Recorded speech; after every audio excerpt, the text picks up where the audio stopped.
there is everyone is incredulous at the voids in the State Department at this point. The people close to the president, even as it started, Sean Spicer, Hope Hicks, she's in her 20s.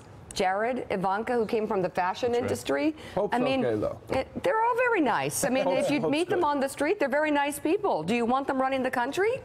You can say Hope's okay, but do you want her running the country? Well, really? Hope's not. No. Hope's not Secretary And I'm not saying of Defense. anything mean. Right. I mean, and by the way, she's not running around saying, I'm going to fix the Middle East. But again, these are the people the president is bringing in to his most private meetings, for his most private counsel, for guidance. And let's just be fair across the board, male or female. The people in there are not up to it. Not even close. They don't even come from any type of government experience, and they've done nothing but make this president worse. Okay, so Mika, and everyone was supposed to be moderating influences. Not seeing it. Let's separate the campaign staff that was brought on board, the people that helped in the campaign that were brought on board, the family members, from General Mattis, General McMaster, Kelly, obviously too many generals in there. So let's separate the people who spend every minute of every day with him, the family members, and the very young, inexperienced, or incredibly the threat is simple here, right? morally. I mean, Sean Spicer could not do his job. There's a simple threat He here. could not tell the truth. A campaign that had to rely on George Papadopoulos, who I talked to his college professor who taught him Russia, and he said he was a terrible student and was shocked that he got to that point. A campaign that had to rely on that is now a State Department that has a capable person up top in Rex Tillerson, but is having incredible difficulties finding and staffing people. And let's not There's a staffing issue that is consistent through the campaign and the administration that they have yet to figure out. They need to do something differently. Let's not just pick on George. I don't. I feel Papadopoulos. I don't want to pick No, I'm serious, because you brought up Jared Kushner before. I've spoken with Jared a lot, and I like Jared. Sure. But anytime you tried to explain the history of the Middle East to Jared, he didn't want to hear it. Anytime experts came in and tried to explain the history of the Middle East, he didn't want to hear it. Yeah. Anytime you had other people coming in from the outside to say, okay, this is what happened in 1967, and this is how you're going to have to work Jordan off of Saudi Arabia, off of Lebanon, off of Egypt. Didn't want to hear it. He said, I'm tired of the talking. We don't need to read history books. So here was a guy, how old is he? 34, 35? Oh, I don't know. 36. However old he is. I mean, I'm sure he was great in real estate and everything else, but not so much. But the point is that this entire administration has shunned experts. Yes. And have instead, and if you don't think, by the way, I got to talk to the camera here. If you don't think running Washington, D.C. is harder than running a real estate company in New York City, you are out of your mind.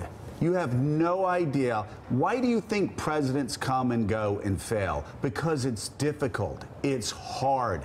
You have to understand the system the way LBJ understood the system. It was a lifetime of work for Lyndon Johnson. It's a lifetime of work for Ronald Reagan, who was governor of the largest state for 8 years and then ran several times and then was president of the United States. And for Bill Clinton, who was a Democratic governor in the state of Arkansas and was constantly having to compromise with conservative Democrats and Republicans. And by the time he came to Washington, he understood what he had to do to make it work. But there has been this presumption by this crew, we've run a real estate firm in New York City, we can run Washington. No, voters for 2018 and 2020, all right?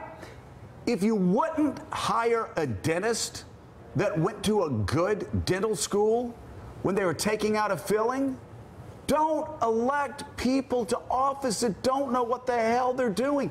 You actually need people that have been to Washington, that understand how Washington works. It's so complicated.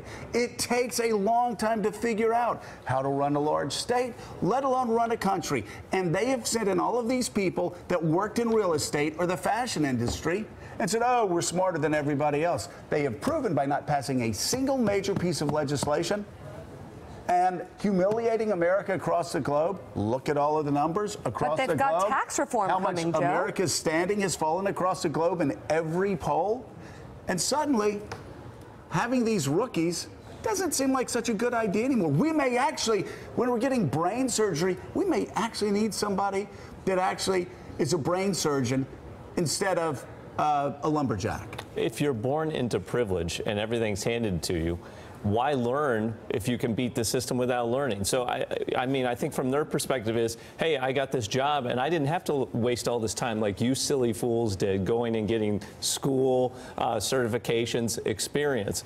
Well, that's now coming back to haunt them because they have to do the work in this situation. They actually have to make these situations work out.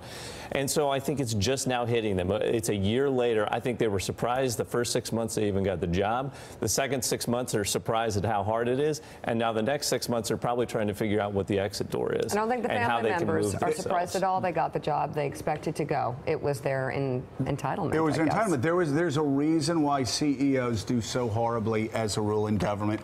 There's a reason why generals, other than Dwight Eisenhower, do so terribly in government because they're used to people following orders. Nobody follows orders. The reason why Dwight Eisenhower was one of the most effective presidents in the 20th century is because he had to put up with Churchill and Roosevelt and Stalin and Montgomery and everybody else's BS. And he was the guy who quietly would take Churchill's orders.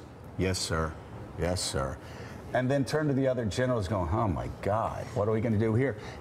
And Ike had to put together the largest military operation, I guess, in world history.